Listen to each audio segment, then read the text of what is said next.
یا اللہ یا اللہ۔ میں ہوں آپ کا میزبان سخاوت اللہ اور آپ دیکھ رہے ہیں الفرقان میڈیا۔ آج آپ حضرات کو میں استقبال رمضان کے حوالے سے کچھ نکات بیان کروں گا۔ رمضان المبارک کی آمد ہے۔ استقبال رمضان کے حوالے سے ہمارے اسلاف نے بہت ساری باتیں رکھی ہے، ان میں سے 30 نکات ایسے ہیں، اگر ہم ان 30 نکات کے اوپر عمل کریں تو ہمارا جو رمضان ہے وہ ہمارے لیے کار خیر ثابت ہوگا۔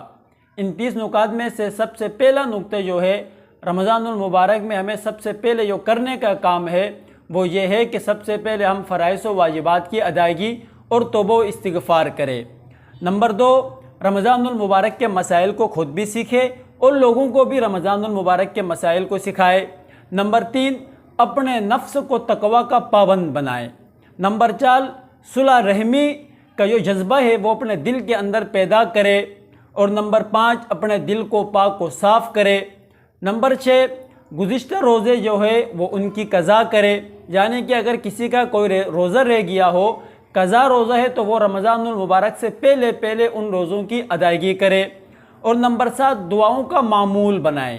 رمضان المبارک میں بھی دعاؤں کا معمول بنایا جائے اور رمضان سے قبل بھی دعاؤں کا معمول بنایا جائے۔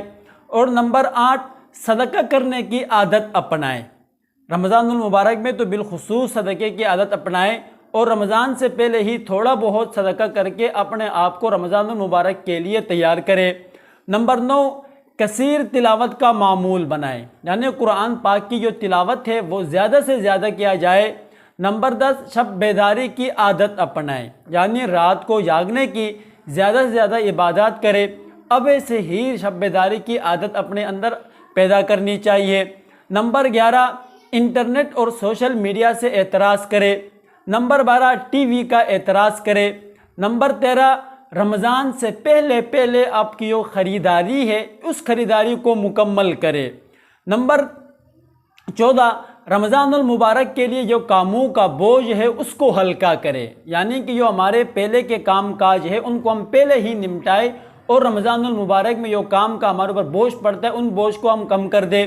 نمبر 15، نظام الاوقات ترتیب دے، یعنی عبادت کے لیے، کام کاج کے لیے اور جو ہماری ڈیوٹی ملازمت وغیرہ ہے، جہاں ہماری پڑھائی ہے، اس کے لیے نظام کو رمضان المبارک میں ترتیب دیا جائے، اوقات مقرر کی جائے کہ اتنے وقت میں میں نے یہ کام کرنے، اتنے وقت میں